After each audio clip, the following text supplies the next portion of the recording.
Lee Mallett from Mallett Buildings. Before I start today, I want to just revamp a few things. One, we've been in business 23 years, actually 25 years. And got an A+ rating with the BBB, went over 150 reviews. We've got over 20,000 buildings on the ground. That includes kits we've sold over the last 25 years. And so we're here to stay, and I think that years in business is how you can tell if somebody's got the professional ability to be here for a long time. But let's get started with my, I don't typically go every day, but whenever there's a comment, well, I come on live. And today we're going to start with Mr. Kyle Seal. By the way, he's from, let's see, where is he from? He's from Michigan. No, he's from Maine. He lives in Michigan. I didn't realize I was covering the whole United States so well, but apparently I am. But I thank you for your comment, Mr. Seal. So let's talk about this.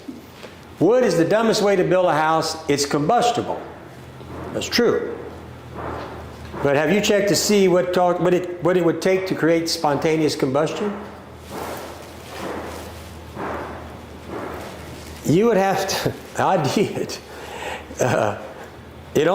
Spontaneous combustion in wood is only going to occur under extreme temperatures of 256 degrees Fahrenheit for periods of 12 to 16 hours per day in as little as 623 days or approximately 21 months.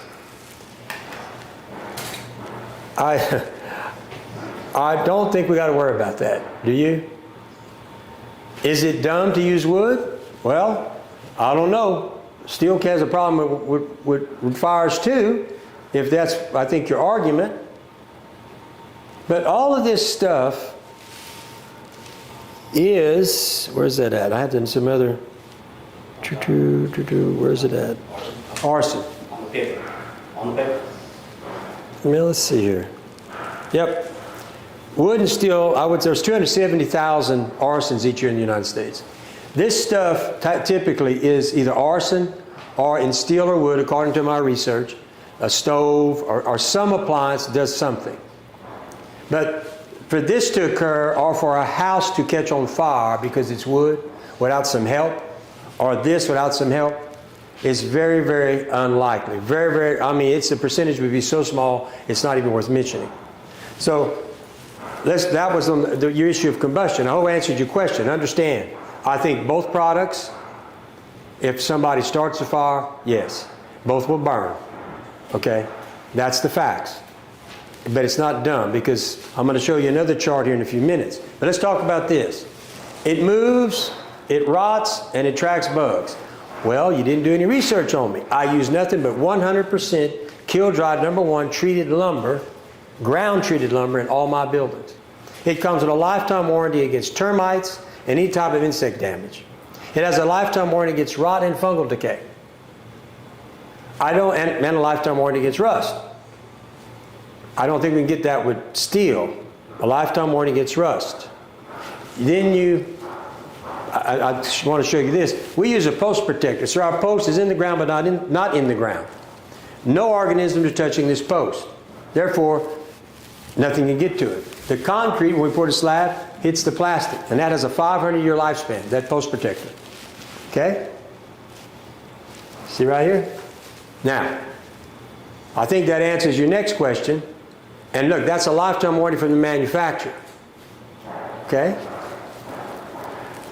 And then wood is the dumbest. Okay, bugs, you can make metal not rust without proper prevention. Well, the problem with that is, what if you don't do proper prevention? In my building, you ain't got to worry about that. There's no prevention to do. The question is everybody, which most people forget, the rust starts, and before you know it, it rusts. But you still are going to have to do it every year, every 6 months. Whenever that rust starts, you're going to be out there steel brushing it, grinding it, whatever, painting it. Imagine on a large building how much work that is. What are you spending on that? So I don't disagree with you, and I don't make up this rust. That's a picture that I got. Okay, this is what rust does. Now, these anchor bolts, they're embedded in the concrete. If they start rusting like this, and once they start, it's hard to stop. That's the only thing holding the metal building down. Okay? Now, you're right. You can get in here with a grinder every year, and you can start grinding and painting and whatever you want to do. But you better do it. Whereas if we go to my construction, post-frame construction, you don't have to do nothing. There's no maintenance. And I have a lifetime warranty against rot and fungal decay, termites, any bugs you got, okay, and rust. This is a national number, and I'm going to talk just post frame because I'll build post frame. If I added stick frame, it'd even be higher. In single family residential construction, 23.9% of the structures in the United States of America are built out of post frame, wood. Only 12% are built out of metal buildings pre-engineered. If steel was so great, now this, I ain't count stick frame. This is just post frame. If I added stick frame, this is probably another 90%. Now 80%. Okay? I just think that wood is a much more versatile building, and that's my opinion. And we can agree to disagree, which I will, but I respectfully disagree with you. But I'm going to tell you right now, after being in this business 25 years as a state licensed contractor and building over 20,000 buildings, I really disagree with you. Okay? Because I got better warranties than steel. I'm not anchoring with bolts. So there's a lot of reasons. So I hope I've answered your question. Hey, I appreciate you commenting. Hey man, keep on commenting. I'll always come back and reply visually like this. I'll respond every time. But I do appreciate the question, and we just have to agree to disagree on this particular issue. But I still am a firm believer in wood. But once again, thank you. Next issue, Mr. Norman. Mr. Norman has an issue with my video. Let your work speak for yourself. After 23 years, I do. I do. I think when you stay in business that long, it speaks for itself that you are here for the long pull, that you've stood the test of time, financially, quality, all the things that make you a professional. Quit bashing the guys trying to get you started. Really. I ain't bashing nobody. The guys that get started need to learn how to compete, just like I did when I started, just like you started. When you started, I've done a little research on you. You've been operating for 10 years under the plumbing company. That's what the Secretary of State told me. On your license, what the LSLBC is about 3 years or 4 years, I think. But you had to start somewhere too. But I'm not bashing anybody. I'm just telling it like it is. You have to agree. Anybody has to agree. You don't think a buyer of anything that's manufactured looks at the years in business? Because, hey, that's going to tell you if they're going to stand behind their warranties. If they've been in business, you know, look, you're going to be in business 1 year, 2 years. There's certain things you're going to have to do to compete with somebody like me or even you. Once you've reached the threshold of 6 years, that means you're probably going to make it. The average is if you don't make it 5 or 6 years, you don't make it. That's a business average to make sure you're going to be successful. So in the first 5 years, I'm not saying there's some good ones, I'm not saying there's some bad ones. I'm just saying it's a red flag. And when you start talking about red flags, there's been several red flags that I talk about whenever I talk about these competitors. Okay? Number one, if the competitor, you go to the state lot, you go to the Secretary of State, just like I did, it tells me who the proper parties are, tells me when you started the company. I then moved to the SLBC site. It's going to tell me if you're a state licensed contractor. Okay, in any field. And then while you're there, I'm going to tell you to go see if there's any violations against that particular party. Red flag. That's 4 red flags so far. Then the last thing I recommend you do is go visit the person you're buying the product from. Look at their operation. Is it organized? Is it clean? Does it look professional? Do you want to do business with someone if that is a red flag? And it is. But I'm not telling you I'm not telling you what to do. I'm telling you it's a red flag. It is a red flag. Number of years in business is a big red flag as far as I'm concerned. After being on the state contractors board for almost 15 years and chairman for almost 7 or 8, I can tell you that everything I just told you to look for, including years in business, is an important factor in my opinion so that I don't have to see people get hurt when I go up there to Baton Rouge to those hearings. Now, this guy was in business 8 years. He just got picked up. His name is Brent Dugas.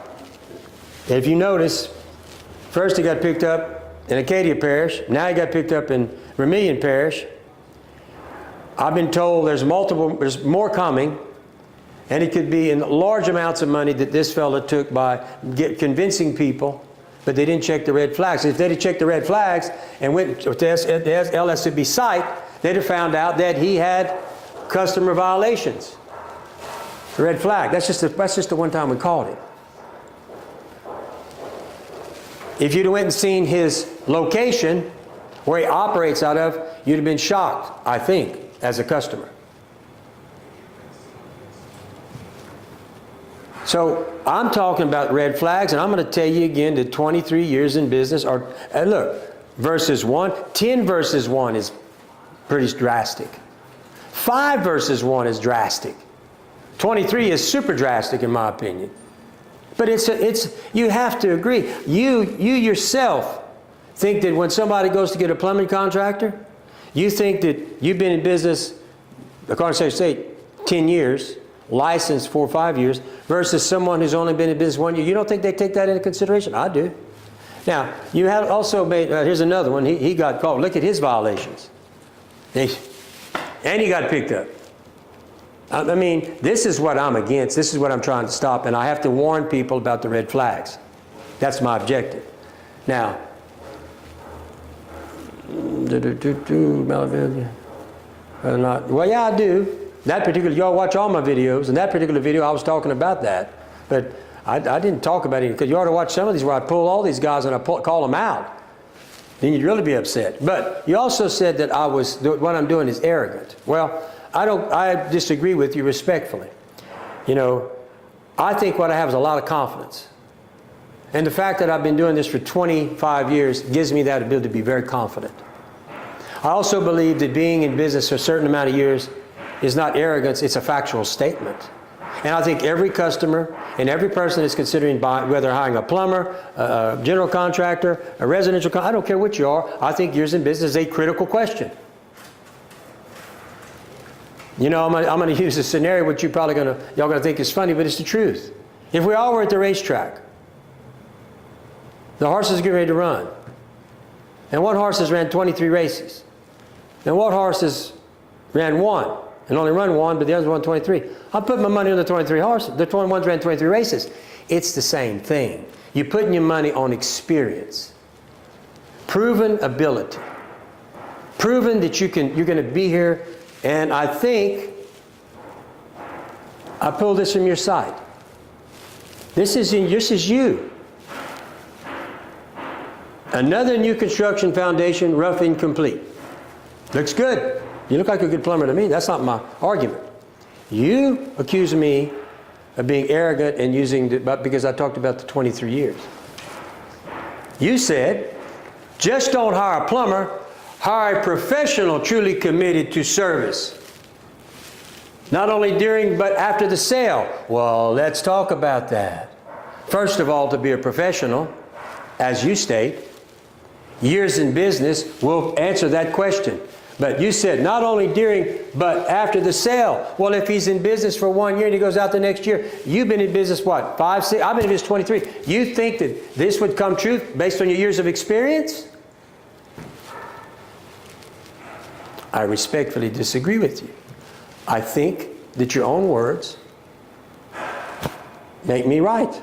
That I'm correct, that years in business is a specific quality that all contractors should always tell people and be proud of it.